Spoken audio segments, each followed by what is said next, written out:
چنانه که شاعر گفته است بیداردل از بری صاحب نظران رفت، والا هنر از صفی صاحب هنران رفت.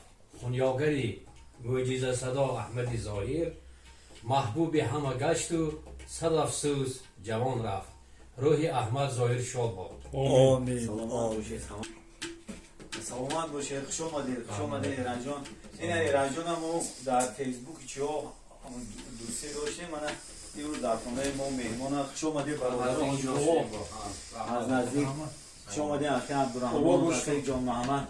اصلی خوش آمدید برادر من. یا دهم گفتیم که اصلی اینجا ما شیشتگیم خیز بیاییم در همین بین نیم ساعت از شهرینا خسته اومد که یا دیجا گفتیم که سه چهار آدم برای خاطر احمدظاهر میشینیم و یا صحبت میکنیم و محبوب دلها گفتن در شعرشان و مردک جوان هم رفتگی باشند. بسیاری ها از حد هم گذاشتن لیکن هیچ کس اون کسا را نمیشناسند، لیکن بعد مرگش هم که باشد اون مردک بینیم او را جمع کرد و یک سرودک با هم میخونیم برای اون برادرانی که با در باز یک محفل در چی داریم در وطن.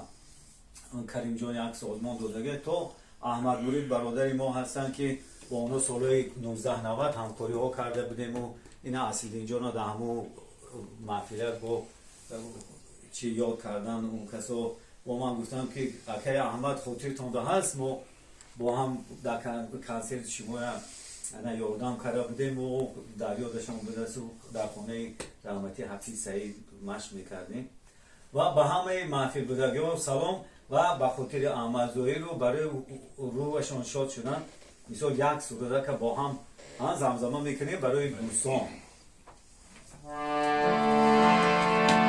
یک دقیقه ممکن برافروزد دلی ما را صدای احمدی ظاهر، بسوزد هر دلی جاوید برای احمدی ظاهر. بیرفت او از میان اما صدایش جاویدان مانده، به دنیا این دلی زور در میان ما جاویدان مانده. احمد ظاهر معجزه خدا بود.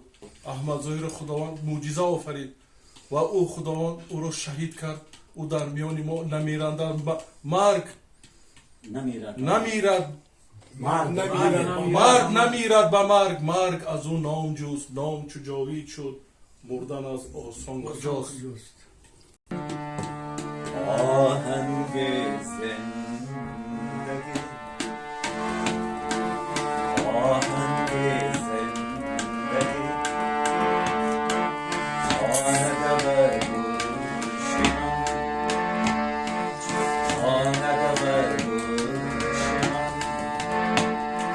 برسای عشق و گم که فرصتم در برسای عشق و گم که فرصتم در آهنگ زندگی خانه برگوشم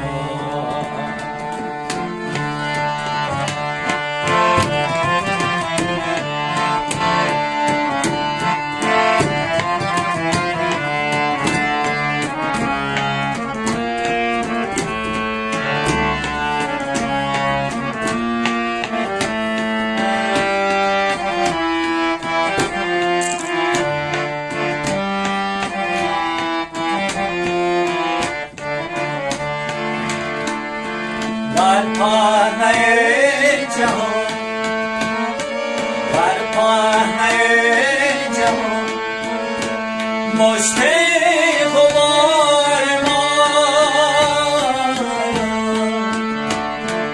در پهنه جهان مشت غبار ما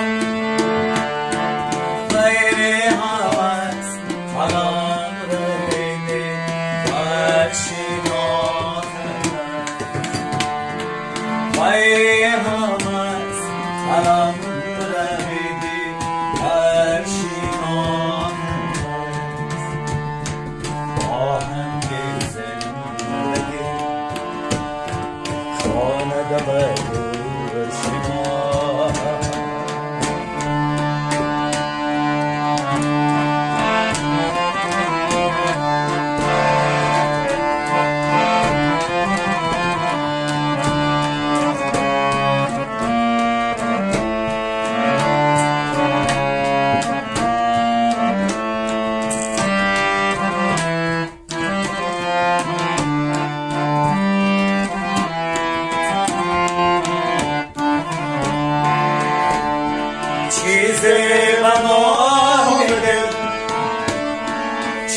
چشم انتظار فقط افتاده آهنگ زندگی آهنگ زندگی خواند بر گوش من خواند بر گوش من رسوایش کن که تو را